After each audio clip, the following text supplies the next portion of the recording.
so Manson's sentence was commuted to life in prison. Now there's a book, Manson in his own words, as told to Newell Emmons. Emmons is an ex-con who first met Manson while serving a short term in prison for car theft. And true to the unwritten code of the underworld, Manson cooperated on the book because he owed Emmons a favor. Today, correspondent Heidi Schulman went to talk with Manson to find out, after all these years, is there any remorse? Is he sorry? Does he feel guilty? Well, then we here on the Today Show staff debated among ourselves whether to air his answers. Half of our staff said absolutely not. Even though Manson doesn't make a cent off this book, let's not give him any publicity. But another half said yes, believing that some of you are as curious as some of us are. Well, at any rate, here is what Manson had to say. Charles Manson is serving his life sentence for murder in San Quentin prisons. That is where we talked with him and with Newell Emmons, author of Charles Manson in his own words. Our conversation lasted an hour and a half, during which Manson was sometimes lucid, sometimes incoherent, and frequently manipulative.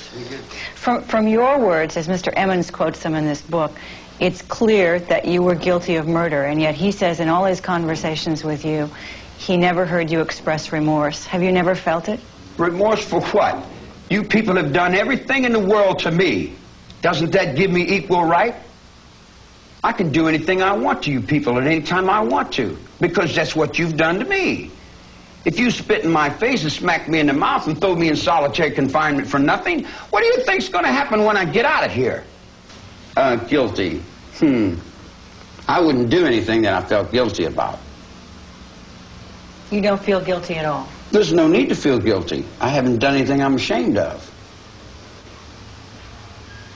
Maybe I haven't done enough. I might be ashamed of that, for not doing enough, for not giving enough, for not being more perceptive, for not being aware enough, for not understanding, for being stupid.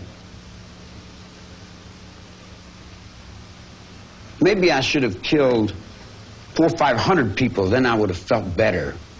Then when I felt like I really offered society something. You know, if I wanted to kill somebody, I'd take this book and beat you to death with it, and I wouldn't feel a thing. It'd be just like walking to the drugstore. Do you feel blame? Are you mad? Do you feel like Wolf's about referendums? Get friends,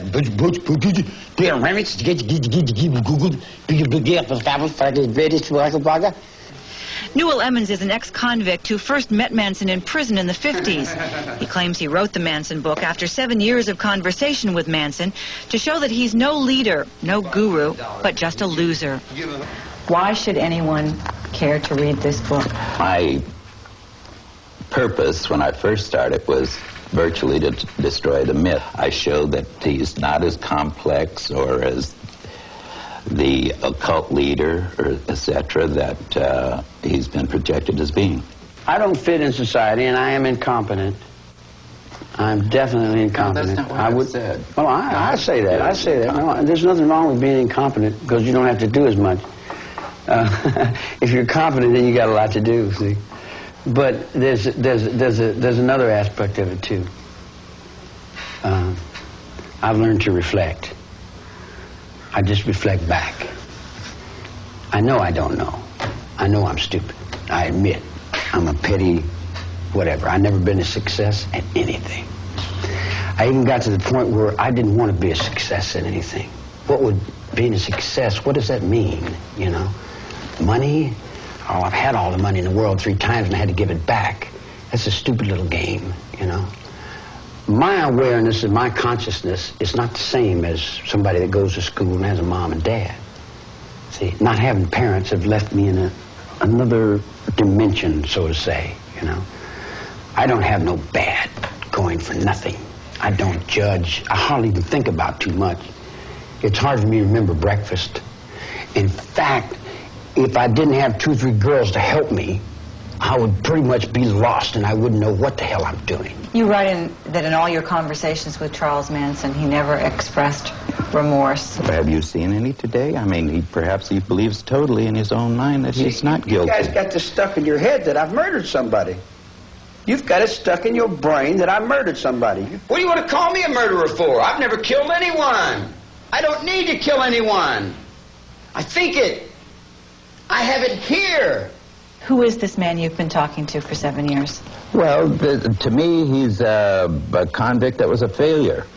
I mean, he's the person that is not capable. I mean, and I still lay it to the way the book reads. It wasn't to start cleaning the earth or anything. I mean, there was a drug burn that initiated the first one, and the black guy, the first tone of violence that surfaced anyway.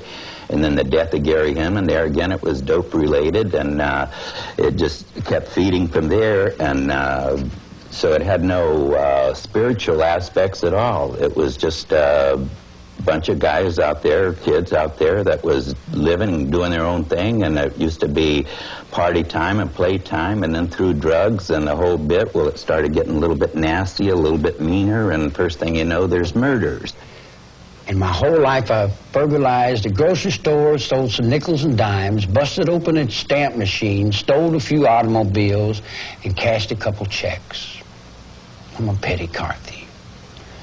I've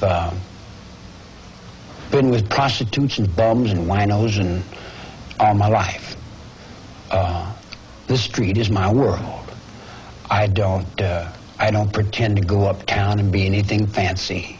I can, but I find more real in the world that I'm in than I do the tinsel.